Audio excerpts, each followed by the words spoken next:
Bonjour, nous sommes le vendredi 14 février 2025 et le sujet est Apple et ses robots. Il y a quelques temps, Apple avait arrêté le développement de l'Apple Car et là, il se concentre sur la robotique. Les robots anthropomorphiques d'Apple, dont le but serait d'assister les personnes chez elles, pourraient entrer en production de masse dès 2028, donc d'ici 3 ans seulement, selon l'analyste Ming-Chi Kuo.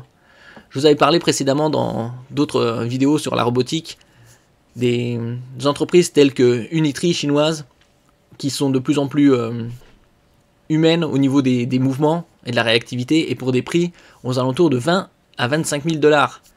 Donc s'ils sortent en 2028, après ce sera Apple, ce sera bien plus onéreux, probablement. On se retrouverait dans un monde un peu comme le iRobot, un film qui est sorti il y a 20 ans environ, et dont l'action se déroulait vers 2035, donc d'ici 10 ans.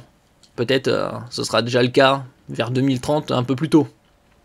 N'oubliez pas de vous abonner pour plus de news sur le monde de la high-tech ainsi que les bons plans, également sur mon Twitter et en description sous toutes mes vidéos. Vous pouvez les retrouver dans mes playlists. Ce n'est pas une nouveauté, nous savons depuis un moment déjà qu'Apple travaille sur des robots personnels. Le journaliste Mark Gurman de Bloomberg en parle depuis avril dernier. Et voilà que l'analyste spécialisé dans la firme à la pomme, Ming-Chi Kuo, commence à aller dans son sens, avec de nouvelles informations qui permettent de se faire une meilleure idée des ambitions d'Apple dans le domaine.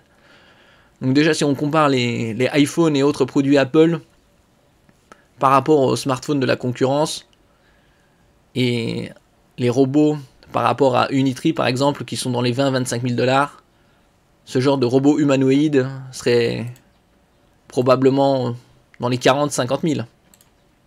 On verra d'ici 3 ans. C'est assez loin tout en étant assez proche dans le temps par rapport au développement de masse.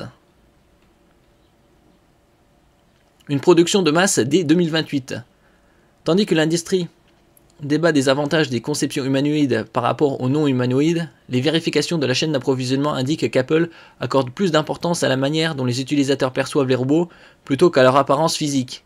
Ainsi, Apple privilégie une approche anthropomorphique plutôt qu'humanoïde, ce qui implique que le matériel et les logiciels de détection constituent les technologies clés.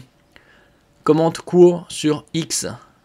Pour rappel, l'anthropomorphisme correspond à l'attribution de caractéristiques du comportement ou de la morphologie humaine à d'autres entités.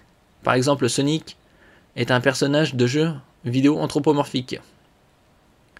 Et donc nous verrons ça si d'ici 3 ans il lance la production de masse, et dans quel genre de quantité. 1000, 10 000 robots par mois, 100 000 1 million ce serait énorme. Il faut voir. Surtout avec l'approvisionnement en matériaux et le prix sera probablement élitiste.